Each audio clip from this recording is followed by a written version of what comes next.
के लिए। और जब राजा से मिलने के लिए चले तो बगल में से जो कंस का धोबी था ना वो दिखाई दिया।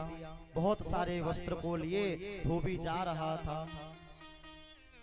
और जब बहुत सारे वस्त्रों को लेकर के धोबी जा रहा था, भगवान ने कहा मामा जी जय राम।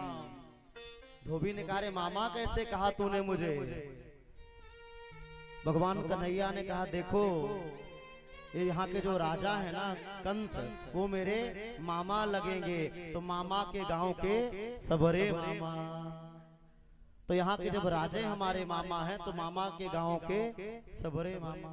कह रहे भैया एक काम करो मामा जी, हम लोग कपड़ा पहने हैं लेकिन थोड़ा अच्छा नहीं है, राजा से मिलने जा रहे हैं, तो पोटली में जो कपड़ा लिए हो ना एक एक कपड़ा हम लोग को दे दो तो हम लोग पहन लें। धोबी ने कहा है ईसा वेसा ईसा ईशान्य वासांसी नित्यम गिरि बने चराहा। अरे जंगल में रहने वाले जंगली ये राजसी वस्त्र हैं, कंस के वस्त्र हैं, महाराजा साहब के वस्त्र हैं, हीरे आभूषण जरे हैं, ये वस्त्र तुम कहाँ पाओगे? जंगल में रहते गाय चराते जीवन व्यतीत कर दिया और राजसी वस्त्र पहनोगे?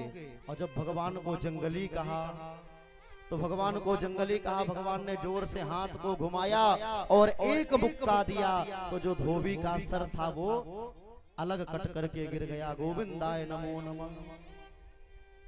भगवान ने कहा जिसको जो मर्जी सब वस्त्र पहन लो।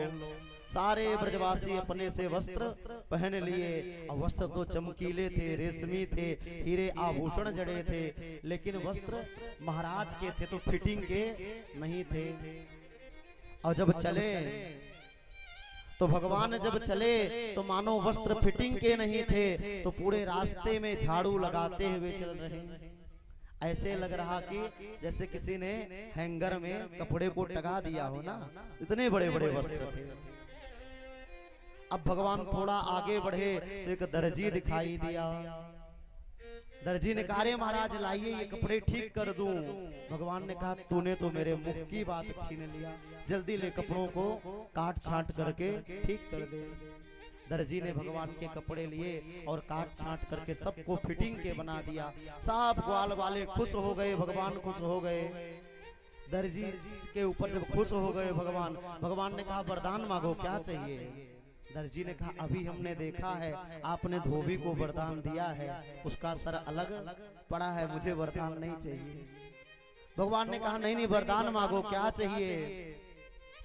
दर्जी ने कहा बस पेट पर्दा अपना चलता रहे और क्या चाहिए हमें। भगवान ने कहा जाओ आशीर्वाद देता हूँ,